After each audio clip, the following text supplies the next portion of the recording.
ಇನ್ನು ಮಾಜಿ ಪ್ರಧಾನಿ ಮನಮೋಹನ್ ಸಿಂಗ್ ನಿಧನದ ಹಿನ್ನೆಲೆಯಲ್ಲಿ ದೇಶಾದ್ಯಂತ 7 ದಿನಗಳ ಶೋಕಾಚರಣೆಯನ್ನ ಕೇಂದ್ರ ಸರ್ಕಾರ ಘೋಷಣೆ ಮಾಡಿದೆ. 2 ಬಾರಿ ಪ್ರಧಾನಿಯಾಗಿದ್ದ ಮನಮೋಹನ್ ಸಿಂಗ್ ಅವರಿಗೆ ಗೌರವಾರ್ಥವಾಗಿ 7 ದಿನ ಶೋಕಾಚರಣೆಯನ್ನ ಘೋಷಣೆ ಮಾಡಲಾಗಿದೆ. ಹಾಗೆ ಎಲ್ಲಾ ಸರ್ಕಾರಿ ಕಾರ್ಯಕ್ರಮಗಳನ್ನು ರದ್ದು ಮಾಡಲಾಗಿದೆ. ಇವತ್ತು ಕೇಂದ್ರ ಸರ್ಕಾರದ ಕ್ಯಾಬಿನೆಟ್ ಸಭೆ ನಡೆಯಬೇಕಾಗಿತ್ತು. ಸಭೆಯಲ್ಲಿ ಅಂತ್ಯಕ್ರಿಯೆ ಬಗ್ಗೆ ಚರ್ಚೆಯನ್ನು ನಡೆಸಲಾಗುತ್ತೆ.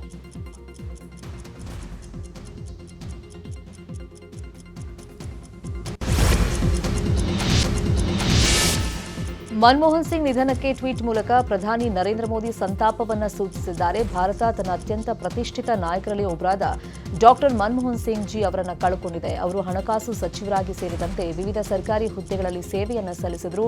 ಕೆಲವೇ ವರ್ಷಗಳಲ್ಲಿ ನಮ್ಮ ಆರ್ಥಿಕ ನೀತಿಯ ಮೇಲೆ ಬಲವಾದ ಮುದ್ರೆಯನ್ನು ಹಾಕಿದ್ರು ಅಂತ ಸಿಂಗ್ ಕಾರ್ಯವನ್ನ ನೆನಪು ಮಾಡಿಕೊಂಡಿದ್ದಾರೆ. ಇನ್ನು ಕಾಂಗ್ರೆಸ್ ನಾಯಕ ಭೂಪೇಶ್ ಬಘೇಲ್ ಕೂಡ ಎಕ್ಸ್ನಲ್ಲಿ ಪೋಸ್ಟ್ ಅನ್ನು ಮಾಡಿದ್ದು, ದೇಶಕ್ಕೆ ಅವರ ಕೊಡುಗೆ ಅಪಾರ. ದೇಶ ತನ್ನ ಅನರ್ಘ್ಯ ರತ್ನವೊಂದನ್ನು ಕಳೆದುಕೊಂಡಿದೆ. ದೇಶಕ್ಕಾಗಿ ಅವರು ಕೈಗೊಂಡ ಕಾರ್ಯಗಳು ನಮ್ಮೆಲ್ಲರಿಗೂ ಸ್ಫೂರ್ತಿ ಅಂತ ಬರ್ಕೊಂಡಿದ್ದಾರೆ.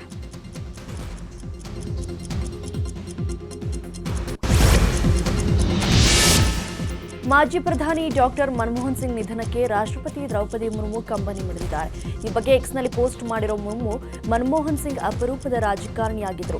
ಭಾರತದ ಆರ್ಥಿಕತೆ ಮೇಲೆತ್ತುವಲ್ಲಿ ಡಾಕ್ಟರ್ ಸಿಂಗ್ ಅವರ ಕೊಡುಗೆ ಅಪಾರ. ಎಂದಿಗೂ ಮೌನವಾಗಿಯೇ ತಮ್ಮ ಕಾರ್ಯವನ್ನು ನಿರ್ವಹಿಸುತ್ತಿದ್ದ ಡಾಕ್ಟರ್ ಸಿಂಗ್ ಎಂದಿಗೂ ಏರು ಧ್ವನಿಯಲ್ಲಿ ಮಾತನಾಡಿದವರಲ್ಲ. ದೇಶಕ್ಕೆ ಅವರು ನೀಡಿದಂತಹ ಕೊಡುಗೆಯಿಂದ ಅವರು ಎಂದಿಗೂ ನೆನಪಿನಲ್ಲಿ ಉಳಿಯುತ್ತಾರೆ. ಭಾರತ ಕಂಡಂತಹ ಶ್ರೇಷ್ಠ ಪುತ್ರನ ನಿಧನಕ್ಕೆ ನನ್ನ ಸಂತಾಪಗಳು. ಅವರ ಕುಟುಂಬಸ್ಥರ ನೋವಿನಲ್ಲಿ ನಾನು ಭಾಗಿಯಾಗಿದ್ದೇನೆ ಅಂತ ಬರೆದಿದ್ದಾರೆ.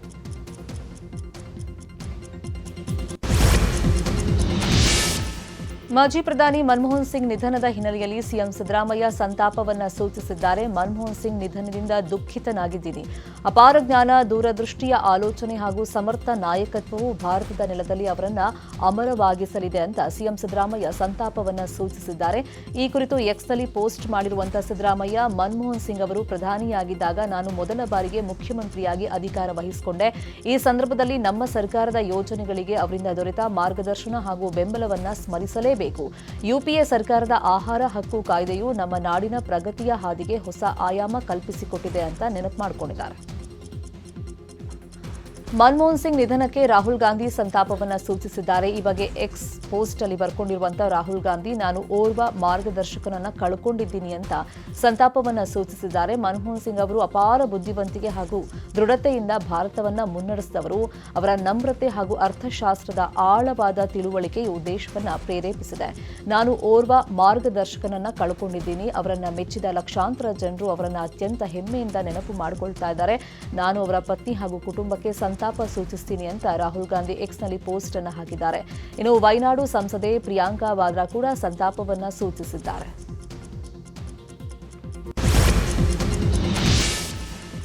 ಆರ್ಥಿಕ ದಿಗ್ಗಜನ ನಿಧನಕ್ಕೆ ರಾಜ್ಯದ ನಾಯಕರು ಸಂತಾಪ ಸೂಚಿಸಿದ್ದಾರೆ. ಮನಮೋಹನ್ ಸಿಂಗ್ ಅವರು ದೇಶದ ಆಸ್ತಿ. ಅವರನ್ನು ನಾವು ಕಳೆದುಕೊಂಡಿದ್ದು ತುಂಬಲಾರದ ನಷ್ಟ ಅಂತ ನಾಯಕರು ಭಾವುಕರಾಗಿದ್ದಾರೆ. ಈ ಬಗ್ಗೆ ಮಾತನಾಡಿರುವ ಡಿಸಿಎಂ ಡಿಕೆಶಿ, ನರೇಗಾ ಉದ್ಯೋಗ ಗ್ಯಾರಂಟಿ, ಆರ್ಟಿಐ, ಆಹಾರ ಭದ್ರತೆ ಯೋಜನೆಗಳನ್ನು ಕೊಟ್ಟವರು ಸಿಂಗ್ ಅಂತ ಬಣ್ಣಿಸಿದರು. ಸಿಂಗ್ ಸಾಧನೆ ಬಗ್ಗೆ ಮುನಿಯಪ್ಪ, ಎಚ್.ಕೆ. ಪಾಟೀಲ್ ಸೇರಿದಂತೆ ಕಾಂಗ್ರೆಸ್ ನಾಯಕರು ಮಾತನಾಡಿದ್ದಾರೆ. ಜನರ ಬದುಕಿನಲ್ಲಿ ಬಹುದೊಡ್ಡ ಬದಲಾವಣೆ ತಂದವರು ಮನಮೋಹನ್ ಸಿಂಗ್. ಇವರ ಸಾಧನೆಗಳನ್ನು ಬರಾಕ್ ಒಬಾಮಾ ಸೇರಿದಂತೆ ಪ್ರಮುಖ ವಿಶ್ವ ನಾಯಕರು ಕೊಂಡಾಡಿದ್ದರು ಅಂತ ಬಣ್ಣಿಸಿದ್ದಾರೆ. ದೇಶದ ಒಬ್ಬ ದೊಡ್ಡ ಆಸ್ತಿ, ಈ ದೇಶಕ್ಕೆ ಆಸ್ತಿ. ನಮ್ಮ ರಾಷ್ಟ್ರದ ಹಿರಿಯ ನಾಯಕರು, ನಮ್ಮ ನೆಚ್ಚಿನ ಪ್ರಧಾನಮಂತ್ರಿಗಳು, ಕಾಂಗ್ರೆಸ್ ಪಕ್ಷದ ಅಧ್ಯಕ್ಷರಾಗಿ ಸೇವೆಯನ್ನು ಮಾಡಿದದ್ದು 92ನೇ ವಯಸ್ಸಿನಲ್ಲಿ ಕಳ್ಕೊಂಡಿದ್ದೇವೆ. ಅಬ್ದುಲ್ ಕಲಾಂ ರವರು ಈ ದೇಶದ ಪ್ರಧಾನಮಂತ್ರಿ ಮಾಡಬೇಕು ಅಂತ ಹೇಳಿ ಸೋನಿಯಾ ಗಾಂಧಿ ಅವರಿಗೆ ಆಹ್ವಾನಿಸಿದಾಗ, ನನಗೆ ಅಧಿಕಾರ ಮುಖ್ಯ ಅಲ್ಲ, ಈ ದೇಶದ ಭವಿಷ್ಯಕ್ಕೋಸ್ಕರ ಒಬ್ಬ ಆರ್ಥಿಕ ತಜ್ಞ ಬೇಕು ಅಂತ ಹೇಳಿ ಮನಮೋಹನ್ ಸಿಂಗ್ ಅವ್ರನ್ನ ನೇಮಕ ಮಾಡಿ ಒಂದು ಪ್ರಧಾನಮಂತ್ರಿ ಸ್ಥಾನವನ್ನ ತ್ಯಾಗ ಮಾಡಿದಂತ ಇತಿಹಾಸ ಪ್ರಜಾಪ್ರಭುತ್ವದ ವ್ಯವಸ್ಥೆಯಲ್ಲಿ ಅತಿ ದೊಡ್ಡ ಒಂದು ಇತಿಹಾಸವನ್ನ ಸೃಷ್ಟಿ ಮಾಡಿದ್ದನ್ನ ನಾವೆಲ್ಲ ಇಲ್ಲಿ ಸ್ಮರಿಸಬಹುದು. It's a great loss. He's a world-renowned economist and one of the best administrator ever seen in this century. I think it's a big loss for the country and for our party spirit. Patil G ಅನ್ನೋದೇ ಮಾತಾಡಿದ್ದಿಲ್ಲ. ಅಂದರೆ ಅಂಥ ನಮ್ರತೆ, ಅಂಥ ಶ್ರೇಷ್ಠ ನಡವಳಿಕೆ ಮನಮೋಹನ್ ಸಿಂಗ್ರದಾಗಿತ್ತು. ಅವರು ಮನಮೋಹನ್ ಸಿಂಗ್ರವರು ಹತ್ರ ನಾನು ಹಲವು ಸಮಸ್ಯೆಗಳನ್ನು ತೆಗೆದುಕೊಂಡು ಹೋಗಿರ್ತಿದ್ದೆ. ಆ ಸಮಸ್ಯೆಗಳಿಗೆಲ್ಲ ಅವರು ಪರಿಹಾರ ಸೂಚಿಸೋದು ಅಷ್ಟೇ ಅಲ್ಲ, ಮಾರ್ಗದರ್ಶನ ಮಾಡ್ತಿದ್ರು. ಇಂಥ ಸಮಸ್ಯೆಗಳು ಏಳದ ಹಾಗೆ ಏನು ಮಾಡಬೇಕು ಅನ್ನೋದ್ರ ಬಗ್ಗೆ ಮಾರ್ಗದರ್ಶನ ಮಾಡ್ತಾಯಿದ್ರು. ಅಂಥ ಒಬ್ಬ ಶ್ರೇಷ್ಠ ತಜ್ಞ ಪಾಟೀಲ್ ಜಿ ಅವರ ಮಾರ್ಗದರ್ಶನದಲ್ಲಿ ಒಳ್ಳೆಯ ಕೆಲಸವನ್ನು ಕಲಿತಿದ್ರು. ಸರಳ ಸಜ್ಜನಿಕೆ ಹೆಸರಾದಂಥವ್ರು. ಭಾರತ ರಾಷ್ಟ್ರವನ್ನು ಆರ್ಥಿಕ ಪರಿಸ್ಥಿತಿಯಲ್ಲಿ ಜಗತ್ತಿನ ಬಲಿಷ್ಠ ರಾಷ್ಟ್ರಗಳ ಜೊತೆಗೆ ಕೊಂಡೊಯ್ದಂಥ ಮಹಾನ್ ಚೇತನ ಅರ್ಥಶಾಸ್ತ್ರಜ್ಞ. ಅಂಥ ಒಬ್ಬ ಮಹಾನ್ ಚೇತನವನ್ನು ಇವತ್ತು ದೇಶ ಕಳೆದುಕೊಂಡಿದೆ. ಹೊರ ರಾಷ್ಟ್ರಗಳಿಗೆ ಮಾರ್ಗದರ್ಶನ ಕೊಡ್ತಾ ಇದ್ವಿ. ಕಷ್ಟದಲ್ಲಿದ್ದ ದೇಶವನ್ನು ಸದೃಢ ಮಾಡಿ, ಬಲಿಷ್ಠ ಮಾಡಿ, ಆರ್ಥಿಕ ಅಭಿವೃದ್ಧಿಯನ್ನು ಮಾಡಿ, ಆರ್ಥಿಕ ಪರಿಸ್ಥಿತಿಯನ್ನು ಬಲಿಷ್ಠಗೊಳಿಸಿದಂಥ ಮಹಾನ್ ಚೇತನ ಮನಮೋಹನ್ ಸಿಂಗ್ ಅವರು. ಅದಾದಮೇಲೆ ಪ್ರಧಾನಮಂತ್ರಿ ಆದಮೇಲೆ ಕ್ರಾಂತಿಕಾರ ಬದಲಾವಣೆಗಳನ್ನು ತಂದು ಈ ರಾಷ್ಟ್ರದ ಆರ್ಥಿಕ ಪರಿಸ್ಥಿತಿಯನ್ನು ಸದೃಢ ಮಾಡಿದರು. ರಾಷ್ಟ್ರಕ್ಕೆ ಅನೇಕ ರೀತಿಯಾದಂಥ ಸೌಲಭ್ಯಗಳನ್ನು ಒದಗಿಸುವಲ್ಲಿ ಅತ್ಯಂತ ಯಶಸ್ವಿಯಾಗಿ 10 ವರ್ಷ ಕಾಲ 2004ರಿಂದ 2014ವರೆಗೂ ಸರ್ಕಾರದಲ್ಲಿ ಪ್ರಧಾನಿಯಾಗಿ ಅನೇಕ ಯೋಜನೆಗಳು ತರೋದ್ರ ಮುಖಾಂತರ ಬಡವರ ಪರವಾಗಿ ಕಡ್ಡಾಯವಾಗಿ ಎಜುಕೇಷನ್ ಇರ್ಬೋದು, ಆಹಾರ ಇರ್ಬೋದು, ಕಾರ್ಮಿಕರಿಗೆ ಕೂಲಿಗೆ ಇರ್ಬೋದು, ಎಲ್ಲ ರೀತಿಯಲ್ಲಿ 8 ಆ್ಯಕ್ಟ್ಗಳನ್ನವರು ಅವರ 10 ವರ್ಷ ಕಾಲದಲ್ಲಿ ತರೋದ್ರ ಜೊತೆಯಲ್ಲಿ MNREG ಸಹಿತ ಮಹಾತ್ಮ ಗಾಂಧಿ ನರೇಗಾ ಯೋಜನೆ, ಈ ಕೂಲಿ ಕಾರ್ಮಿಕರು ದೇಶದಲ್ಲಿ ಪರಪ್ರದೇಶ ಕೂಲಿಕ್ಕಾಗಿ ಹೋಗ್ತಾ ಇದ್ದಾರೆ. ಅದೊಂದು ಯಶಸ್ವಿಯಾಗಿರ್ತಕ್ಕಂಥ. ಮನಮೋಹನ್ ಸಿಂಗ್ ನಿಧನಕ್ಕೆ ಕೇಂದ್ರ ಸಚಿವ ಪ್ರಹ್ಲಾದ್ ಜೋಶಿ ಸಂತಾಪವನ್ನು ಸೂಚಿಸಿದ್ದಾರೆ. ಮನಮೋಹನ್ ಸಿಂಗ್ ದೈವಾಧೀನರಾಗಿದ್ದು ನೋವು ತಂದಿದೆ. ಮೃತರ ಆತ್ಮಕ್ಕೆ ಸದ್ಗತಿ ಸಿಗಲಿ ಅಂತ ನಾನು ಪ್ರಾರ್ಥನೆ ಮಾಡ್ತೀನಿ. ಮನಮೋಹನ್ ಸಿಂಗ್ ಸಾವು ದೇಶಕ್ಕೆ ತುಂಬಲಾರದ ನಷ್ಟ. ಸಿಂಗ್ ಕುಟುಂಬಕ್ಕೆ ಧೈರ್ಯ ಸಿಗಲಿ ಅಂತ ಪ್ರಾರ್ಥನೆ ಮಾಡ್ತೀನಿ ಅಂತ ಸಂತಾಪವನ್ನು ಸೂಚಿಸಿದ್ದಾರೆ. ಕೇಂದ್ರ ಸಚಿವ ಎಚ್.ಡಿ. ಕುಮಾರಸ್ವಾಮಿ ಕೂಡ ಸಂತಾಪವನ್ನು ಸೂಚಿಸಿದ್ದು, ಪ್ರಖ್ಯಾತ ವಿತ್ತ ತಜ್ಞರು, ಆರ್ಥಿಕ ಸುಧಾರಣೆಗಳ ಹರಿಕಾರ ಮನಮೋಹನ್ ಸಿಂಗ್ ನಿಧನದ ವಾರ್ತೆ ಕೇಳಿ ದುಃಖವಾಯಿತು. ಆರ್ಥಿಕ ಮೇಧಸ್ಸಿನಿಂದ ರಾಷ್ಟ್ರವನ್ನ ಸಶಕ್ತವನ್ನಾಗಿಸಿದವರು. ಮನಮೋಹನ್ ಸಿಂಗ್ ದೇಶಕ್ಕೆ ನೀಡಿರುವಂತಹ ಕೊಡುಗೆ ಅಪಾರ. ಭಾರತಕ್ಕೆ ಜಾಗತಿಕ ಮನ್ನಣೆಯನ್ನ ತಂದುಕೊಟ್ಟವರು ಸಿಂಗ್ ಅಂತ ನೆನಪನ್ನ ಮಾಡಿಕೊಂಡಿದ್ದಾರೆ. ಮಾಜಿ ಪ್ರಧಾನಿ ಡಾಕ್ಟರ್ ಮನಮೋಹನ್ ಸಿಂಗ್ ನಿಧನಕ್ಕೆ ಕಾಂಗ್ರೆಸ್ ನಾಯಕ ಜೈರಾಮ್ ರಮೇಶ್ ಸಂತಾಪ ಸೂಚಿಸಿದ್ದಾರೆ. ಈ ಬಗ್ಗೆ ಎಕ್ಸ್ನಲ್ಲಿ ಪೋಸ್ಟ್ ಮಾಡಿರೋ ಜೈರಾಮ್ ರಮೇಶ್ ಮನಮೋಹನ್ ಸಿಂಗ್ ಅವರ ಸುದೀರ್ಘ ವೃತ್ತಿ ಬದುಕಿನ ಬಗ್ಗೆ ಹಾಡಿ ಹೋಗಲಿದ್ದಾರೆ. ಮಿತಭಾಷಿ, ಮೃದು ಸ್ವಭಾವ, ಯಾವತ್ತೂ ಘನತೆಯಿಂದಲೇ ಬದುಕಿದವರು ಮನಮೋಹನ್ ಸಿಂಗ್. ಭಾರತದ ಮುಖ್ಯ ಆರ್ಥಿಕ ಸಲಹೆಗಾರರಾಗಿ, RBI ಗವರ್ನರ್ ಆಗಿ, ವಿತ್ತ ಸಚಿವರಾಗಿ, ಭಾರತದ ಪ್ರಧಾನಿಯಾಗಿ ಅನೇಕ ಕೊಡುಗೆಗಳನ್ನು ಕೊಟ್ಟಿದ್ದಾರೆ. ಭಾರತದ ಆರ್ಥಿಕ ಅಭಿವೃದ್ಧಿಯಲ್ಲಿ ಮನಮೋಹನ್ ಸಿಂಗ್ ಕೊಡುಗೆ ಅಪಾರ. 38 ವರ್ಷಗಳ ಕಾಲ ಅವರೊಂದಿಗೆ ನಿಕಟ ಸಂಪರ್ಕದಲ್ಲಿದ್ದಿದ್ದೇ ನನ್ನ ಸೌಭಾಗ್ಯ ಅಂತ ಬರೆದುಕೊಂಡಿದ್ದಾರೆ. ಮಾಜಿ ಪ್ರಧಾನಿ ಡಾಕ್ಟರ್ ಮನಮೋಹನ್ ಸಿಂಗ್ ನಿಧನದ ಹಿನ್ನೆಲೆಯಲ್ಲಿ ಬೆಳಗಾವಿಯಲ್ಲಿ ಆಯೋಜನೆ ಮಾಡಿದ ಕಾಂಗ್ರೆಸ್ನ ಸಮಾವೇಶ ಮುಂದೂಡಿಕೆ ಮಾಡಲಾಗಿದೆ. ಈ ಬಗ್ಗೆ ಡಿಸಿಎಂ ಡಿಕೆ ಶಿವಕುಮಾರ್ ಮಾಹಿತಿಯನ್ನು ಕೊಟ್ಟಿದ್ದು, ರಾಜ್ಯದ ವಿವಿಧ ಸ್ಥಳಗಳಿಂದ ಬರುವಂತಹ ನಾಯಕರಿಗೆ, ಕಾರ್ಯಕರ್ತರಿಗೆ ಯಾರೂ ಬರಬೇಡಿ ಅಂತ ಮನವಿ ಮಾಡಿದ್ದಾರೆ. ಬೆಳಗ್ಗೆ 10:30ಕ್ಕೆ ಕಾರ್ಯಕ್ರಮದ ವೇದಿಕೆಯಲ್ಲಿ ಸಂತಾಪ ಸಭೆ ಮಾಡಲಾಗುತ್ತೆ ಅಂತ ಹೇಳಿದ್ದಾರೆ.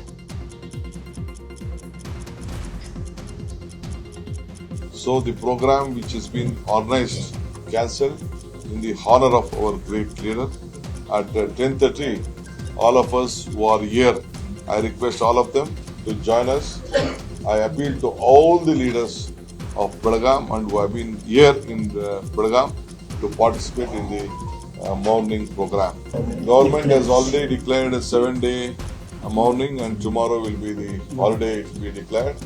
Myself and my Chief Minister and all my colleagues, many of us are colleagues, we are leaving to Delhi to participate in that final funeral of our leader.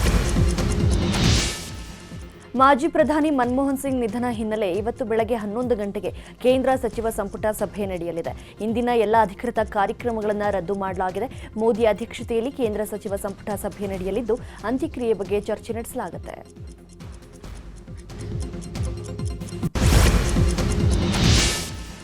Manmohan Singh ಪ್ರಧಾನಮಂತ್ರಿ ಆದ ಬಳಿಕ ಜಾಗತಿಕ ಮಟ್ಟದಲ್ಲಿ ಶಾಂತಿಯುತ ರಾಷ್ಟ್ರವಾಗಿ ಮಾಡಿದ್ರು ಭಾರತವನ್ನ. ಪಾಕಿಸ್ತಾನದೊಂದಿಗೆ ಶಾಂತಿ ಮಂತ್ರ, ಶಾಂತಿ ಪಾಲನೆಗೆ ಆದ್ಯತೆಯನ್ನ ಕೊಟ್ಟಿದ್ರು. ಚೀನಾದೊಂದಿಗಿನ ಗಡಿ ವಿವಾದ ಇತ್ಯರ್ಥದಲ್ಲೂ ಭಾಗಶಃ ಯಶಸ್ಸನ್ನ ಕಂಡಿದ್ದು. ಬ್ರಿಕ್ಸ್ ಸಮಾವೇಶದಲ್ಲಿ ಸಿಂಗ್ ಶಾಂತಿ ಮಂತ್ರಕ್ಕೆ ವಿಶ್ವವೇ ಬೆರಗಾಗಿತ್ತು. ಸಿಂಗ್ ಬುಷ್ ನಡುವಿನ ಮಾತುಕತೆಯಿಂದಾಗಿ ಅಣು ಒಪ್ಪಂದ ಕೂಡ ಆಗಿತ್ತು. ದಿವಂಗತ ಡಾಕ್ಟರ್ ಮನಮೋಹನ್ ಸಿಂಗ್ ಅವರು ಸೆಪ್ಟೆಂಬರ್ 26, 1932ರಲ್ಲಿ ಅಂದಿನ ಭಾರತಕ್ಕೆ ಸೇರಿದ ಪ್ರಸ್ತುತ ಪಾಕಿಸ್ತಾನದಲ್ಲಿರುವ ಗಹನ್ನಲ್ಲಿ ಜನಿಸಿದರು. ದೇಶ ವಿಭಜನೆ ವೇಳೆ ಭಾರತಕ್ಕೆ ಬಂದ ಸಿಂಗ್ ಕುಟುಂಬ ಪಂಜಾಬ್ನಲ್ಲಿ ನೆಲೆಸಿತ್ತು. ಪಂಜಾಬ್ ವಿವಿಯಿಂದ ಅರ್ಥಶಾಸ್ತ್ರದಲ್ಲಿ BA, MA ಪದವಿ ಪಡೆದರು. ಕೇಂಬ್ರಿಡ್ಜ್ ವಿಶ್ವವಿದ್ಯಾಲಯದಲ್ಲಿ ಅರ್ಥಶಾಸ್ತ್ರ ಪದವಿ ಹಾಗೂ ಆಕ್ಸ್ಫರ್ಡ್ ವಿಶ್ವವಿದ್ಯಾಲಯದಲ್ಲಿ ಡಾಕ್ಟರೇಟ್ ಪಡೆದುಕೊಂಡರು.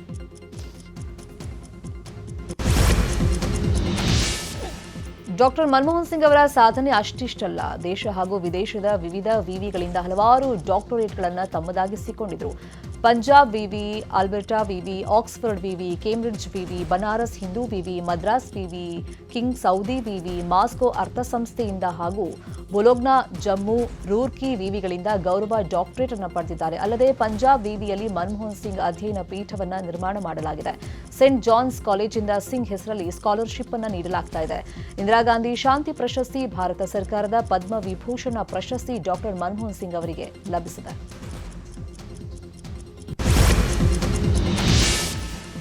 ಮನಮೋಹನ್ ಸಿಂಗ್ ಅವರಿಗೆ ಅಣ್ಣಾ ಸಾಹೇಬ ಚಿರ್ಮುಲೆ ಪ್ರಶಸ್ತಿಯನ್ನ WLJ alias Anna Saheb Chirmule Trust United Western Bank Limited, Satara, ಮಹಾರಾಷ್ಟ್ರದಿಂದ ನೀಡಲಾಗಿತ್ತು.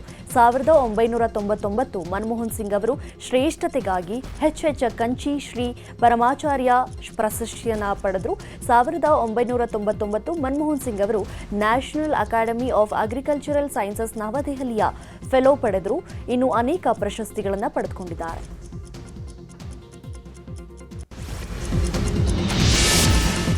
ಭಾರತದಲ್ಲಿ ತೆರಿಗೆ ವ್ಯವಸ್ಥೆ ಸರಳೀಕರಣಗೊಳಿಸಿದ ಕೀರ್ತಿ ಡಾಕ್ಟರ್ ಮನಮೋಹನ್ ಸಿಂಗ್ ಅವರಿಗೆ ಸಲ್ಲುತ್ತೆ. ದೇಶದಲ್ಲಿದ್ದ ಕಠಿಣ ಕಾನೂನು ಸಡಿಲಿಕೆ ಮೂಲಕ ಉದ್ಯಮಕ್ಕೆ ಹಿತಕರವಾದ ವಾತಾವರಣವನ್ನು ಡಾಕ್ಟರ್ ಸಿಂಗ್ ಸೃಷ್ಟಿ ಮಾಡಿಕೊಟ್ಟಿದ್ರು. ಇದೇ ಕಾರಣದಿಂದಲೇ ಭಾರತಕ್ಕೆ ವಿದೇಶಿ ಬಂಡವಾಳ ಹರಿದು ಬಂತು ಎನ್ನಬಹುದು. ಇವತ್ತಿನ IT ಕ್ರಾಂತಿಗೆ ಭದ್ರ ಬುನಾದಿ ಹಾಕಿದವರಲ್ಲಿ ಸಿಂಗ್ ಮೊದಲಿದ್ದರು. ಇನ್ನು ಮಧ್ಯಮ ವರ್ಗದ ಜನರ ಏಳಿಗೆಯನ್ನೇ ಡಾಕ್ಟರ್ ಸಿಂಗ್ ಸದಾ ಬಯಸ್ತಾ ಇದ್ರು. ಬ್ಯಾಂಕಿಂಗ್ ವ್ಯವಸ್ಥೆಯಲ್ಲಿ ಅಭೂತಪೂರ್ವ ಬದಲಾವಣೆಗೆ ಮುಖ್ಯ ಕಾರಣ ಡಾಕ್ಟರ್ ಮನಮೋಹನ್ ಸಿಂಗ್ ಅವರು ಹಾಕೊಟ್ಟ ದೂರದೃಷ್ಟಿಯ ಆರ್ಥಿಕ ನೀತಿಗಳು ಇಂದು ಭಾರತವನ್ನ ವಿಶ್ವದ ತೃತೀಯ ಆರ್ಥಿಕತೆಯತ್ತ ಕೊಂಡೊಯ್ತಾ ಇದೆ ಅಂದ್ರೆ ತಪ್ಪಾಗೋದಿಲ್ಲ. ಮಾಜಿ ಪ್ರಧಾನಿ ಮನಮೋಹನ್ ಸಿಂಗ್ ನಿಧನಕ್ಕೆ ಟೀಂ ಇಂಡಿಯಾ ಸಂತಾಪ ಸೂಚಿಸಿದೆ. ಆಸ್ಟ್ರೇಲಿಯಾದ ಮೆಲ್ಬೋರ್ನ್ನಲ್ಲಿ ಭಾರತ ಹಾಗೂ ಆಸ್ಟ್ರೇಲಿಯಾ ನಡುವಿನ ಟೆಸ್ಟ್ ಮ್ಯಾಚ್ ನಡೀತಾ ಇದೆ. 2ನೇ ದಿನವಾದ ಇವತ್ತು ಟೀಂ ಇಂಡಿಯಾ ಆಟಗಾರರು ಕಪ್ಪು ಪಟ್ಟಿ ಧರಿಸಿ ಫೀಲ್ಡ್ಗೆ ಇಳಿದಿದ್ದಾರೆ. ಡಾಕ್ಟರ್ ಸಿಂಗ್ ನಿಧನಕ್ಕೆ ಸಂತಾಪ ಸೂಚಕವಾಗಿ ಕಪ್ಪು ಪಟ್ಟಿ ಧರಿಸಿ ಟೀಂ ಇಂಡಿಯಾ ಇವತ್ತು ಆಡಲಿದೆ ಅಂತ BCCI ಎಕ್ಸ್ನಲ್ಲಿ ಮಾಹಿತಿ ಹಂಚಿಕೊಂಡಿದೆ.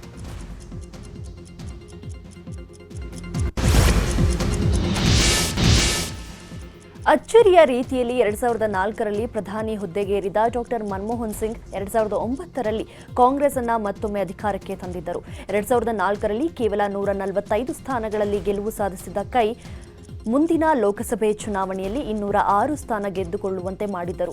ಆದರೆ ಈವರೆಗೆ ಚುನಾವಣೆಯಲ್ಲಿ ಗೆಲ್ಲಲಾಗಿಲ್ಲ ಅನ್ನೋ ಕೊರಗು ಡಾಕ್ಟರ್ ಸಿಂಗ್ ಅವರನ್ನ ಕಾಡ್ತಿತ್ತಂತೆ. 1999ರಲ್ಲಿ ದಕ್ಷಿಣ ದಿಲ್ಲಿ ಕ್ಷೇತ್ರದಿಂದ ಲೋಕಸಭೆಗೆ ಸ್ಪರ್ಧಿಸಿ ಅದೃಷ್ಟ ಪರೀಕ್ಷೆಗೆ ಇಳಿದಿದ್ರು.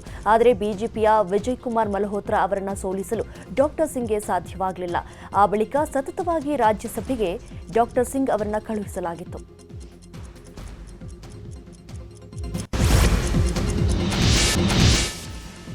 ಮೊಟ್ಟೆ ಅಟ್ಯಾಕ್ ಪ್ರಕರಣ ಸಂಬಂಧ ಬಿಜೆಪಿ ಶಾಸಕ ಮುನಿರತ್ನ ಪೊಲೀಸ್ ಠಾಣೆಗೆ ದೂರನ್ನು ಕೊಟ್ಟಿದ್ದಾರೆ. ದೂರಿನಲ್ಲಿ ಡಿಸಿಎಂ ಡಿಕೆ ಶಿವಕುಮಾರ್ ಹಾಗೂ ಮಾಜಿ ಸಂಸದ ಡಿಕೆ ಸುರೇಶ್ ವಿರುದ್ಧ ಗಂಭೀರ ಆರೋಪ ಮಾಡಿದ್ದಾರೆ. 7 ಪುಟಗಳ ದೂರಿನಲ್ಲಿ ನಮ್ಮಣ್ಣ ಡಿಕೆ ಸುರೇಶ್ರನ್ನ 1 ಲಕ್ಷ ಮತಗಳಿಂದ ಸೋಲಿಸ್ತಾ ಇದೆಯಾ, ಅದಕ್ಕಾಗಿ ನಮ್ಮಣ್ಣ ಬಹಳ ನೊಂದಿದ್ದಾರೆ. ಕುಸುಮ ಮುಂದಿನ ದಿನಗಳಲ್ಲಿ ಲಕ್ಷ್ಮೀ ಹೆಬ್ಬಾಳ್ಕರ್ ರೀತಿ ಸಚಿವೆ ಆಗಬೇಕು, ಇದಕ್ಕೆ ನೀನು ರಾಜೀನಾಮೆ ಕೊಡಬೇಕು ಅಂತ ಬೆದರಿಕೆ ಇದೆ ಅಂತ ದೂರಿನಲ್ಲಿ ಉಲ್ಲೇಖ ಮಾಡಿದ್ದಾರೆ. ಇನ್ನು ಮುನಿರತ್ನ ಮೇಲೆ ಮೊಟ್ಟೆ ಅಟ್ಯಾಕ್ ಬಗ್ಗೆ ಬೆಂಗಳೂರಲ್ಲಿ ಮಾತನಾಡಿರುವಂತಹ ವಿಪಕ್ಷ ನಾಯಕ ಆರ್ ಅಶೋಕ್, ಕರ್ನಾಟಕದಲ್ಲಿ ತಾಲಿಬಾನ್ ಆಡಳಿತ ನಡೀತಾ ಇದೆ. ಸಿಟಿ ರವಿ ಆದ್ಮೇಲೆ ಈಗ ಮತ್ತೊಬ್ಬ ಶಾಸಕರ ಮೇಲೆ ಹಲ್ಲೆ ನಡೆದಿದೆ. ಕಾಂಗ್ರೆಸ್ ಗೂಂಡಾಗಿರಿಗೆ ಜನರು ತಕ್ಕ ಪಾಠ ಕಲಿಸ್ತಾರೆ ಅಂತ ಹೇಳಿದ್ದಾರೆ. ನೋಡಿದ್ರೆ ಕರ್ನಾಟಕದಲ್ಲಿ ತಾಲಿಬಾನ್ ಆಡಳಿತ ಇದೆ ಅಂತ ಅನಿಸ್ತದೆ. ಸರಣಿ ರೀತಿ ಒಂದು ಸಿಟಿ ರವಿಯ ಪ್ರಕರಣ ಆಯಿತು, ಆಗಿನ್ನ ಒಂದು ವಾರ ಆಗಿಲ್ಲ, ಆಗಲೇ ಇನ್ನೊಬ್ಬ BJP MLA ಮೇಲೆ ಹಲ್ಲೆ ಮಾಡಿರ್ತಕ್ಕಂಥದ್ದು. ಅಂದರೆ ಗೂಂಡಾಗಿರಿ ಕಾಂಗ್ರೆಸ್ಸಿನ ಸಂಸ್ಕೃತಿ ಅನ್ನೋದನ್ನು ಸ್ಪಷ್ಟವಾಗಿ ತೋರ್ತಾ ಇದೆ. ಈ ಕಾಂಗ್ರೆಸ್ ಶಾಸಕರು ಒಂದು 10 ಶಾಸಕರ ಮೇಲೆ ಕೇಸಿದೆ. ಹಂಗಾರೆ ಅಲ್ಲೆಲ್ಲ BJP ಅವ್ರ ಮೇಲೆ ಮೊಟ್ಟೆ ಹೊಡೆದಿದ್ರ, ಕಲ್ಲು ಹೊಡೆದಿದ್ರ? ಇವತ್ತು ಈ ರೀತಿ ದೌರ್ಜನ್ಯವನ್ನು ಮಾಡಿ ಮುನಿರತ್ನಂ ಅವ್ರ ಮೇಲೆ ಹಲ್ಲೆ ಮಾಡಿರುವಂಥದ್ದು ಖಂಡನೀಯ. ಈ ಘಟನೆ ಪದೇ ಪದೇ ರಾಜ್ಯದಲ್ಲಿ ನಡೀತಾ ಇರೋದು ಇದೊಂದು ತಾಲಿಬಾನ್ ಸರ್ಕಾರದ ಅಪರಾವತಾರ ಅಂತ ಹೇಳಿದ್ದೀನಿ. ಇದರಿಂದ ಮುಂದೆ ರಾಜ್ಯದ ಜನ ಈ ಗೂಂಡಾಗಿರಿ ಸರ್ಕಾರಕ್ಕೆ ಸರಿಯಾದಂಥ ಪಾಠವನ್ನು ಕಲಿಸ್ತಾರೆ. ಈಗಾಗಲೇ ಮುನಿರತ್ನಂ ಅವರು ಪೊಲೀಸರೇ ನನ್ನನ್ನು ಕಾಪಾಡಿದ್ದಾರೆ ಅಂತಲೂ ಮಾತು ಹೇಳಿದ್ದಾರೆ.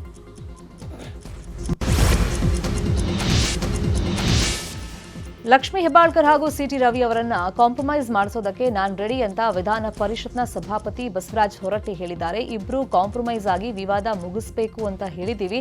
ಇಬ್ಬರಿಗೂ ಈಗಾಗಲೇ ಮನವಿಯನ್ನ ಮಾಡಿದ್ದೀವಿ. ನನ್ನ ಮಾತಿಗೆ ಗೌರವ ಕೊಟ್ಟರೆ ಪ್ರಕರಣ ಇಲ್ಲಿಗೆ ಮುಗಿಸ್ತೀನಿ ಅಂತ ಹೇಳಿದ್ದಾರೆ. ಅಲ್ಲದೆ ಸಿಐಡಿ ತನಿಖೆ ಆದೇಶ ವಿಚಾರವಾಗಿ ಮಾತನಾಡಿ, ಪೊಲೀಸ್ ಕಮಿಷನರ್ ನನಗೆ ಪತ್ರವನ್ನ ಬರೆದಿದ್ದಾರೆ, ಅದನ್ನ ಕಾರ್ಯದರ್ಶಿಗೆ ಕಳಿಸಿದ್ದೀನಿ. ಯಾವ ರೀತಿಯ ಪಂಚನಾಮೆ ಮಾಡ್ತಾರೆ ಅನ್ನೋದನ್ನ ಮೊದಲು ತಿಳಿಸ್ಲಿ, ನಂತರ ನಾವು ತೀರ್ಮಾನ ಮಾಡ್ತೀವಿ ಅಂತ ಹೇಳಿದ್ದಾರೆ. ಪೊಲೀಸ್ ಕಮಿಷನರು ನನಗೂ ಪತ್ರ ಬರೆದಿದ್ದರು, ಕಾರ್ಯದರ್ಶಿ ಕಳಿಸೀನಿ. ಅವರು ಯಾವ ಥರ ಇದನ್ನು ಮಾಡ್ತಾರೆ, ಪಂಚನಾಮೆ ಮಾಡ್ತಾರೆ ಅನ್ನೋದು ನಮ್ಗೆ ಬೇಕು. ಅದಕ್ಕೆ ನಾನು ಸೆಕ್ರೆಟರಿ ಬರೆದೀನಿ. ಮೊದಲು ಅವ್ರು ಯಾವ ಥರ ಪಂಚನಾಮೆ ಮಾಡ್ತಾರೆ ಅನ್ನೋದು ನಮ್ಮ ಮೊದಲು ತಿಳಿಸೋಣ. ತಿಳಿಸಿದ ನಂತರ ನಮ್ಮದೇ ಆದಂಥ ರೂಲ್ಸ್ ನೋಡು. ಇವತ್ತೊಂದು ನಾನು ಹಿಂಗೆ ಅದ ಮಾಡ್ತೀನಿ, ಒಂದು ಕಾನೂನು ಇದೆ. ಅಲ್ಲಿ ಕಳಿಸೋದು ಯಾವ ಬರ್ತೈತಿ, ನಮಗೆ ನಮ್ಮ ಇದರ ಸಿಕ್ಕಿಲ್ಲ. ನಮಗೆ ಅಥೆಂಟಿಕ್ ಏನಂದ್ರೆ ನಮ್ಮ TV, ನಮ್ಮ ವಿಡಿಯೋ, ನಮ್ಮ CC ಕ್ಯಾಮ್ರಾ ಎಲ್ಲ ಅದು ಸಿಕ್ಕಿಲ್ಲ. ಪ್ರೈವೇಟ್ದವರಿಗೆ ಕೆಲವು ಕಡೆ ತೋರಿಸ್ಯಾರ, ಅವನ್ನ ನಮಗೆ ಕೊಟ್ರಂದ್ರೆ ಈಗ ಸಿಟಿ ರವಿ ಅವರು ಒಂದು ಲೆಟರ್ ಬರ್ದಾರ ಅಂದ್ರೆ ಅವ್ರಿಗೆ ಆದಂಥ ತೊಂದರೆ ಅದೆಲ್ಲ ಪ್ರಿವಿಲೇಜ್ ಕಳ್ಸಾಯ್ತೀನಿ. ಲಕ್ಷ್ಮೀ ಹೆಬ್ಬಾಳ್ಕರ್ ಅವರು ಹೇಳ್ಯಾರ, ಹೊರಗಿನವ್ರು ಯಾರೇ ಇವರಿಬ್ಬರನ್ನ ಬಿಟ್ಟು ಬೇರೆಯವ್ರು ತಂದು ಕೊಟ್ರಂದ್ರೆ ಅವ್ರು TV ಒಳಗೆ ಬಂದದ್ದು ಅಂತ ಬಂದರೆ ಅವ್ರು ನಮ್ಗೆ ಹೊರಗಿನ ಬಂದು ಸಹಿತ ಅವ್ನ FSL ಕಳಿಸಿ ಅದನ್ನು ಮಾಹಿತಿ ತೊಗೊಂಡು ಆ FSL ರಿಪೋರ್ಟ್ ಏನು ಬರ್ತೈತಿ ಅದ್ರ ಮೇಲೆ ಮತ್ತೆ ನಾವೊಂದು ವಿಚಾರ ಮಾಡುವಂಥ ಕೆಲಸ ಮಾಡ್ತೀವಿ.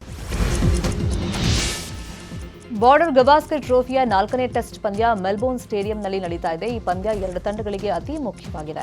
ಟಾಸ್ ಗೆದ್ದುಕೊಂಡ ಆಸೀಸ್ ಮೊದಲ ದಿನ ಬ್ಯಾಟಿಂಗ್ ಭರ್ಜರಿಯಾಗಿ ಮಾಡಿದೆ. 6 ವಿಕೆಟ್ ಕಳ್ಕೊಂಡಿರುವಂತಹ ಆಸ್ಟ್ರೇಲಿಯಾ 341 ರನ್ಗಳನ್ನು ಗಳಿಸಿದೆ. ಮೊದಲ ಪಂದ್ಯದಲ್ಲಿ ಚೆನ್ನಾಗಿ ಬ್ಯಾಟ್ ಬೀಸಿದ ಸ್ಯಾಮ್ 6 ಬೌಂಡ್ರಿ 2 ಸಿಕ್ಸರ್ ಸಮೇತ 60 ರನ್ ಅನ್ನು ಗಳಿಸಿದರು. ಇನ್ನು ಜಸ್ಪ್ರೀತ್ ಬುಮ್ರಾ 3 ವಿಕೆಟ್ ಪಡೆಯುವ ಮೂಲಕ ಮೆಲ್ಬೋರ್ನ್ ಸ್ಟೇಡಿಯಂ ಭಾರತದ ಪರ ಅತಿ ಹೆಚ್ಚು ವಿಕೆಟ್ ಪಡೆದ ಬೌಲರ್ ಅಂತ ಅನ್ನಿಸಿಕೊಂಡಿದ್ದಾರೆ.